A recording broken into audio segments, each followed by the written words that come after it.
बोलो गुरुदेव भगवान की जय। सदगुरु महाराज की जय। सब संतन की जय, सब भक्तन की जय। सियापति रामचंद्र की जय, पवन सुत हनुमान की जय। बाबा भोलेनाथ की जय। मैया पार्वती की जय। हे गंगा मैया की जय। शेषनाग महाराज की जय। हे नंदी महाराज की जय।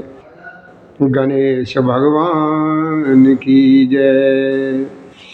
सनातन महाराज की जय। श्री राधे श्री राधे श्री राधे श्री। हाँ भैया, शांति के साथ अब आप सभी लोग अपना अपना स्थान ग्रहण करें और प्रभु श्री जी की कथा को श्रवण करेंगे। और ये श्री रामचरितमानस पुराण में तृतीय सोपान अरण्य कांड चल रहा है। और इस में जो प्रसंग चल रहा है वो दुष्ट दशानन माँ सीता जी का हरण जो कर करके ले गया। अब वो हर प्रयास से, हर तरीके से जब वो हार गया, वो हर तरीके से तरह तरह से भय दिखा रहा है, प्रीति भी दिखलाई। वो किसी भी तरीके से जब उसका कोई बस जब नहीं चला है, तब उस दशानन ने सब प्रकार की वहाँ की व्यवस्था सही की, ठीक करी। व्यवस्था को ठीक करा के और जानकी जी को अशोक वृक्ष के नीचे जो है ना, जानकी जी को ठहरा दिया। ये भैया नवाहन प्राण का छठा विश्राम चल रहा है। नवाहन प्राण का छठवां विश्राम चल रहा है। ये आप कथा श्रवण करेंगे तो ध्यान दीजिए। अब वहाँ पर जो जानकी जी हैं इस समय अशोक वन में, तो वह किस तरीके से अपना समय व्यतीत कर रही हैं, कैसे समय काट रही हैं, वो प्रसंग आप शांति के साथ श्रवण करेंगे। तो भैया हमारी तरफ से और हमारे शिवधाम के सभी कार्यकर्ताओं की तरफ से और प्रभु श्री जी की कथा के श्रोता यानी भक्तों को आज की राम राम स्वीकार हो। जय श्री राधे, जय श्री कृष्ण गोविंद हरे मुरारी। हे नाथ नारायण वासुदेवाय नमः। प्रसंग क्या चलेगा? जानकी जी इस समय दशानन के कस्टडी में है और अशोक वन में उनके रहने की व्यवस्था की गई है। तो वो किस तरीके से देखिए रह रही हैं और क्या करती रहती हैं कि देखिए हमारे जिस प्रकार हमारे प्रभु श्री राम जी जो है ना कपट मृग के साथ दौड़ चले थे, तो उसी छवि को हृदय में रख कर के वे प्रभु श्री जी का नाम रटती रहती है। कौन सी समय की? जब मेरे प्रभु श्री राम जी उस कपट मृग यानी उस सोने के हिरण के पीछे उसको मारने के लिए जिस पावर से, जिस ताकत से, जिस हिसाब से गए थे, उसी छवि को जानकी जी अपने हृदय में रख करके उसी छवि को रटती रहती हैं। अब इससे आगे की कथा आप लोग श्रवण करेंगे। शांति का दान दे कथा भैया बहुत अच्छी वो से चल रही है कि प्रभु श्री राम जी तो उस कपटी मृग के पीछे दौड़ रहे हैं। वो कभी छिप जाता है, कभी दिखाई देने लगता है कि वो भी अपने प्रभु श्री राम जी को देखने के लिए उत्सुक होता है। जब प्रभु श्री जी की छवि को देखने की जब इच्छा होती है तो छिप जाता है, छिप करके देख लेता है और प्रभु जी को फिर अपने पीछे दौड़ाने के लिए वो भाग करके फिर छुप जाता है। अब उसी समय क्या हुआ,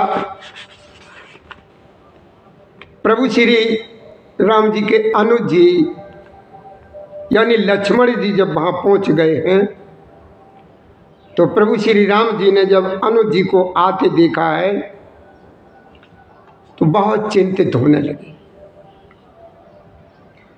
वो चिंतित इसलिए होने लगे कि ये जंगल है, ये वन है, यहाँ क्रूर राक्षस रहते हैं, तरह तरह के लोग रहते हैं और जानकी जी वहाँ पर अकेली हैं।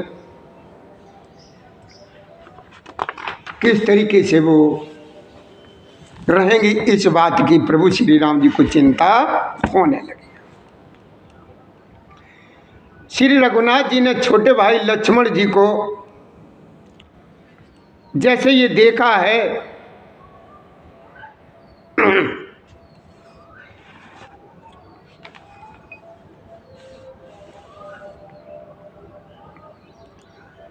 तो प्रभु श्री जी को बहुत चिंता होने लगी और कहा कि हे भाई, तुमने जानकी जी को अकेली छोड़ दिया और मेरी आज्ञा का उल्लंघन करके आप यहाँ पर चले आए। देखो तात, हे अनुज, हे लक्ष्मण, यहाँ पर राक्षसों के झुंड वन में चारों तरफ जो है ना घूमते रहते हैं। मेरे मन में ऐसा आता है कि सीता आश्रम में नहीं है। प्रभु जी को ये ब्यास गई कि भैया हमें ऐसा लगता है तुम वहां से चले आए, जानकी जी अकेली रह गई हैं, हमें ऐसा लग रहा है कि जानकी जी आश्रम पर नहीं है। तो छोटे भाई लक्ष्मण जी ने प्रभु श्री राम जी के चरण कमलों को पकड़ करके हाथ जोड़ कर कहा, ये नाथ, मेरा इसमें किसी प्रकार का कोई दोष नहीं है। अब भोलेनाथ मैया पार्वती को बताते हैं, कहते हैं कि देखो माँ,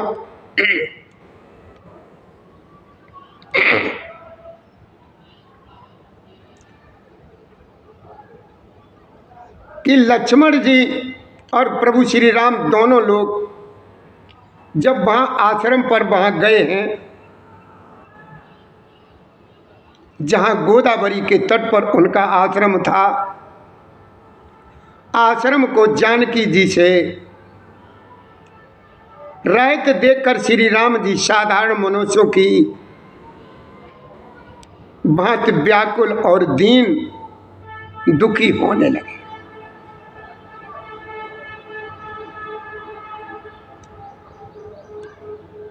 भोलेनाथ समझाते हैं, मैया पार्वती कहते हैं कि देखो माँ, वे साधारण मनुष्यों की तरह से व्याकुल और दीन दुखी हो गए हैं। वो विलाप कर रहे हैं, यानी रोने लगे। कहते हैं, हाँ गुणों की खान जानकी, हाँ रूपशील व्रत और नियमों में पवित्र सीते, लक्ष्मण जी ने बहुत प्रकार से समझाया। तब प्रभु श्री राम जी लताओं और वृक्षों की पंक्तियों से पूछते हुए चले हैं, देखिए ये क्या है। ये हमारे प्रभु श्री जी की नर लीला है। हमारे प्रभु श्री राम जी उस वन में जो भी मिलते हैं, पशु पक्षी हिरण बौर जो भी मिलते हैं, पेड़ पौधे, उनसे सभी से पूछते हैं। हमारे भोलेनाथ बताते हैं मैया को कि देखो, पूछते हैं कि हे खग मृग, मेरे राम जी पूछ रहे हैं। ये मैया पार्वती को भोलेनाथ बताते हैं कि देखो माँ, प्रभु श्री राम जी क्या कहते हैं कि हे खग मृग हे मधुकर श्रेणी। पूछते हैं हे वन के पक्षियों, हे पशुओं, हे भौरों की पंक्तियों, तुमने कहीं मृग नैनी हमारी प्रिय सीता को देखा है? खंजन, तोता, कबूतर, हिरण, मछली, भौरों का समूह, प्रवीण, कोयल, कुंदकली, अनार, बिजली, कमल, शरद का चंद्रमा और नागिनी, वरुण का पास, कामदेव का धनुष, हंस, गज और सिंह, ये सब आज अपनी प्रशंसा सुन रहे हैं। इनकी प्रशंसा कौन कर रहा है? जब प्रभु श्री राम जी सबसे पूछते हैं कि खग मृग हे मधुकर श्रेणी, तुम देखी सीता मृग नैनी, खंजन सुख कपोत मृग मीना और मधुप निकर कोकिला। ये भोलेनाथ मैया पार्वती को समझाते, कहते कि देखो मां, कि कुंदकली, अनार, बिजली, कमल, शरद का चंद्रमा और नागिन, वरुण का पाश, कामदेव का धनुष, हंस, गज और सिंह, ये सब आज अपनी प्रशंसा सुन रहे हैं। कहते हैं भोलेनाथ कि देखो माँ, श्रीफल कनक कदल हरसाई और नेकुन शंख सकुच मन माही, सुन जानकी तोय बिन आजू हर से सकल पाई जन।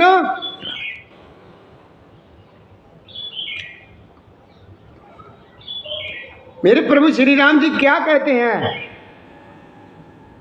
अनुज जी साथ में हैं, दोनों भैया चल रहे हैं। मेरे प्रभु श्री राम जी बिल्कुल साधारण मनुष्यों की तरीके से विलाप कर रहे हैं।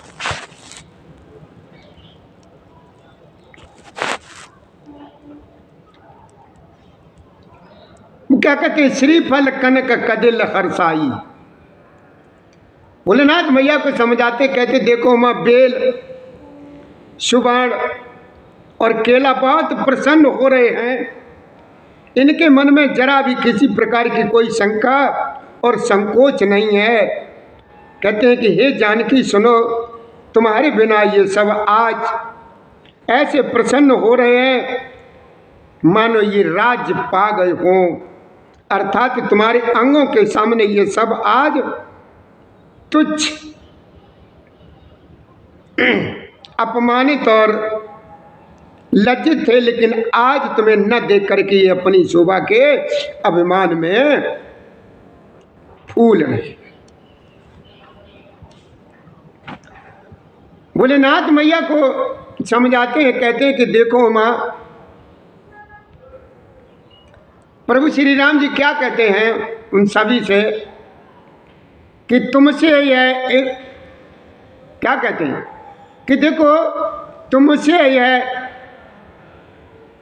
इस पर्दा कैसे सही जाती है? हे प्रिय, तुम शीघ्र ही प्रकट क्यों नहीं होती? इस प्रकार अनंत ब्रह्मांडों के अथवा महामहिमामयी स्वरूपा शक्ति श्री सीता जी के स्वामी श्री राम जी सीता जी को खोजते हुए इस प्रकार विलाप करते हैं मानो कोई महाविरही और अत्यंत कामी पुरुष की दशा हो। आगे बाबा ने लिखा है तुलसीदास जी ने कि पूरन काम राम सुख राशि और मनुज चरित्र कर अज अविनाशी, आगे परा गीधपति देखा और सुमिरत राम चरण जिन रेखा। तो भोलेनाथ माँ को किस तरीके समझाते, कहते कि देखो माँ, पूर्ण काम राम सुख राखी, कि देखो माँ पूर्ण काम आनंद की राशि अजन्मा और अविनाशी प्रभु श्री राम जी मनुष्यों के से चरित्र कर रहे हैं। आगे उन्होंने गिद्धपति जटायु को बने जब पढ़ा देखा है, वह श्री राम जी के चरणों का स्मरण कर रहा था, जिनमें जो है ना ध्वजा कुलिस आदि की रेखाएं चिन्ह है। कि देखो माँ, कृपा सागर प्रभु श्री राम जी ने अपने कर कमलों से उसके सिर का स्पर्श किया, उसके सिर पर कर कमल फेर दिया। शोभा धाम श्री राम जी का परम सुंदर मुख देख करके उसकी सारी पीड़ा जो है ना खत्म हो गई, यानी चली। फिर देखो क्या हुआ उमा, बोले ना समझाते मैया को, देखो उमा, तब कई गीत बचन धर धीरा और सुनो राम भंजन बबो। भोलेनाथ ने कहा कि देखो माँ, धीरज रखकर के गीत ने यह वचन कहा कि हे भव के भय का नाश करने वाले प्रभु श्री राम जी सुनिए, हे नाथ, रावण ने मेरी यह दशा की है, उसी दुष्ट ने जानकी जी को हर लिया है। किधर ले गया है, कैसे ले गया है, ये सारा जो है ना हाल वो प्रभु जी को सुना। वो कह रहा है कि हे प्रभु, हे गोसाई, वह उन्हें लेकर के दक्षिण दिशा की ओर गया है। सीता जी यानी कुर्ज की तरह, कुर्री यानी कुर्ज की तरह अत्यंत विलाप कर रही थी। हे प्रभु, मैंने आपके दर्शनों के लिए ही अपने प्राण रोक रखे थे, हे कृपा निदान, अब जो है ना ये प्राण चलना चाहते हैं प्रभु, चलना चाहते। तो जब उस जटायु ने प्रभु जी से ये जब कहा है, तुम्हारे प्रभु श्री जी ने कहा भी कि देखो जटायु, अगर तुम अपना प्राण रखना चाहते हो अपने, तो आप रख सकते। राम कहा तन राखौ ताता, मुख मुस्काए कही तेई बाता, जाकर नाम मरत मुख आवा और अदम मुकुत हो श्रुति। अब उसने क्या जवाब दिया, जैसे प्रभु श्री राम जी ने कहा कि हे जटायु, ये तात, तुम अगर शरीर को बनाए रखना चाहते हो तो बनाए रखिए, मैं तुम्हें जीवन दान दे सकता हूं। लेकिन जटायु ने क्या कहा, उसने मुस्कुराते हुए मुंह से यह बात कही कि मरते समय जिनका नाम मुख में आ जाने से महान पापी भी मुक्त हो जाता है, ऐसा वेद गाते हैं। तो हे प्रभु, वही आप मेरे नेत्रों के विषय होकर के मेरे सामने खड़े हैं। हे नाथ, अब मैं किस कमी की पूर्ति के लिए देह को रखूं। नेत्रों में जल भर करके श्री रघुनाथ जी कहने लगे कि हे तात, आपने अपने श्रेष्ठ कर्मों से दुर्लभ गति पाई है। बोलो भैया जय श्री राधे। भोलेनाथ माँ को समझाते हैं, कहते हैं देखो माँ, उन्होंने क्या कहा कि परहित बस जिनके मन माही।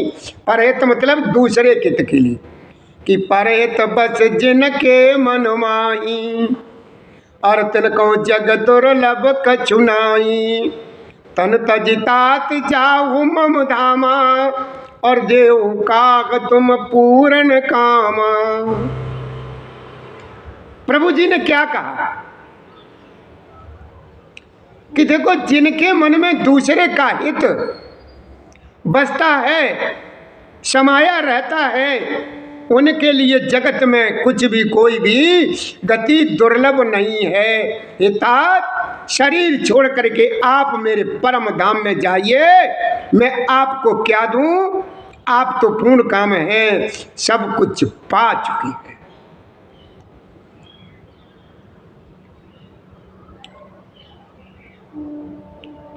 तो भोलेनाथ माँ को समझाते हैं कि देखो माँ, प्रभु जी ने उसको अपना पद दे दिया, अपने परम धाम में भेज दिया और कह दिया आप तो पूर्ण काम है, आप सब कुछ पा चुके। सीता हरण तात जन कयो पिता सन जाय, और जो मैं राम था कुल सहित कयो दशानन जाय। तो मेरे प्रभु श्री राम जी ने उससे जाते समय क्या कहा? जब जटायु मतलब जा रहा है, तो प्रभु श्री राम जी ने उसे संदेशा कहा कि ये तात सीता हरण की बात आप वहां जाकर के पिताजी से ना कहना, जाकर के यदि मैं राम हूं तो दशमुख रावण कुटुंब सहित वहां आकर के स्वयं ही सारा राज बताएगा आकर के, और कहेगा, स्वयं ही कहेगा तुम वहां जाकर के पिताजी को कुछ भी मत बताना सीता के।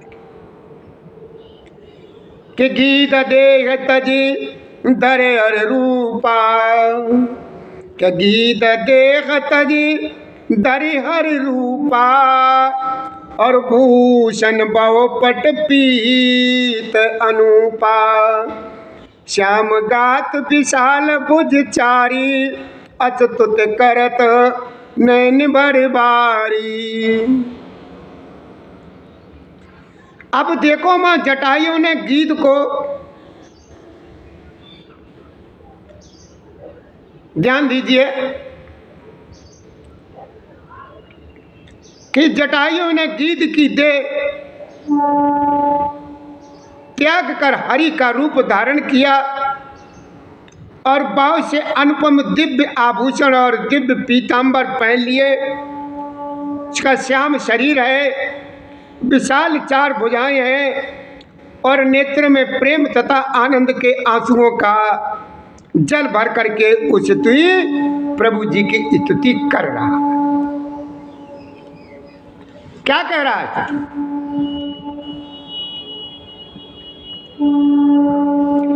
हे राम जी, आपकी जय हो, आपका रूप अनुपम है, आप निर्गुण हैं और सगुण हैं, और सत्य ही गुणों के माया के प्रेरक हैं। 10 सिर वाले रावण की प्रचंड भुजाओं को खंड खंड करने के लिए प्रचंड बाण धारण करने वाले, पृथ्वी को सुशोभित करने वाले, जलयुक्त मेघ के समान श्याम शरीर वाले, कमल के समान मुख और लाल कमल के समान विशाल नेत्रों वाले, विशाल भुजाओं वाले,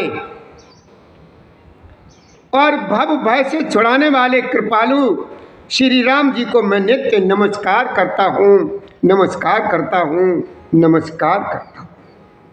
बार बार वंदना, हजार बार वंदना, और राम जी के चरण कमल में बार बार वंदना, बार बार वंदना, 4 बार वंदना, और प्रभु जी के चरण कमल में बार बार वंदना।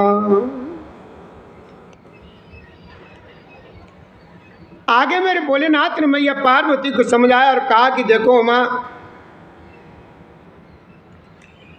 कह रहा है कि हे प्रभु, आप अपरिमित बल वाले हैं, अनादि जन्मा अव्यक्त निराकार, एक अगोचर यानी अलक्ष्य गोविंद, वेद वाक्यों द्वारा जानने योग्य, इंद्रियों से अतीत, जन्म मरण, सुख दुख, हर्ष शोकादि द्वंद्वों को हरने वाले, विज्ञान की घन मूर्ति और पृथ्वी के आधार हैं, तथा जो संत राम मंत्र को जपते हैं उन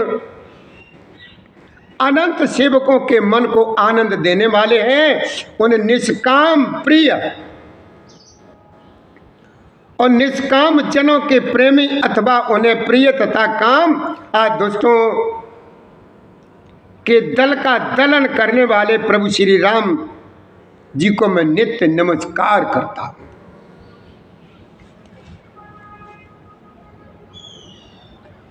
तो आगे मेरे भोलेनाथ मां पार्वती को समझाते कहते कि देखो मां, जिनको श्रुतियां निरंजन, माया से परे, ब्रह्म व्यापक, निर्विकार, जन्म रहित कह करके गान करती है मुनि, जिन्हें ध्यान, ज्ञान, वैराग्य और योग आदि अनेक साधन करके जो है ना पाते हैं, वे ही करुणा कंद शोभा के समूह स्वयं प्रभु श्री राम जी प्रकट होकर के जड़ चेतन समस्त जगत को मोहित कर रहे। आगे मेरे भोलेनाथ मां को समझाते कहते कि देखो मां, बड़ी ध्यान से श्रवण करो, प्रसंग बहुत बढ़िया चल रहा है इस समय, कि जो अगम और सुगम है, निर्मल स्वभाव है, विषम और सम है, और सदा शीतल यानी शांत है, मन और इंद्रियों को सदा अपने वश में करते हुए योगी बहुत साधन करने पर जिन्हें देख पाते हैं, ये वे तीनों लोकों के स्वामी रमा निवास श्री राम जी निरंतर अपने दासों के वश में रहते हैं। वो ही मेरे राम मेरे हृदय में निवास करें। आगे बाबा ने दोहे में लिखा है कि अबिरल भगत मांग बर गीत गयो हरिधाम, और ते की क्रिया जथोचित निज कर कीनी। अब देखो मां, अखंड भक्ति का वर मांग करके गीतराज जटायु श्री हरि के परम धाम को चला गया। प्रभु श्री रामचंद्र जी ने उसकी दाह कर्म आदि सारी क्रियाएं यथा योग्य अपने हाथों से की हैं, अपने हाथों से की। देखो मां, मेरे करुणा निधान का भाव देखो भैया। मैं